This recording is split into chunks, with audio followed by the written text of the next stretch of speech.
Hello guys, in this video I'm going to show you how to find the different documents on the Scribd application.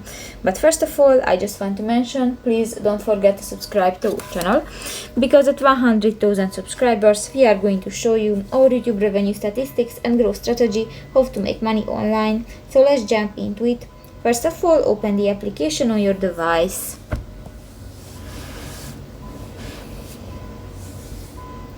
So that's the home screen, and if you want to search books and others, just go to the lower bar at the screen and go to the second option, the Discover.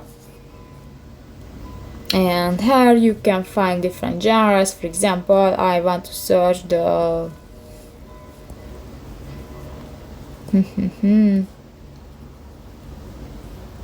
sports and the recreation topics. And here can find different documents. You can find different categories, for example boxing, football, martial arts and others, and you can check this document and you can add to your saved list.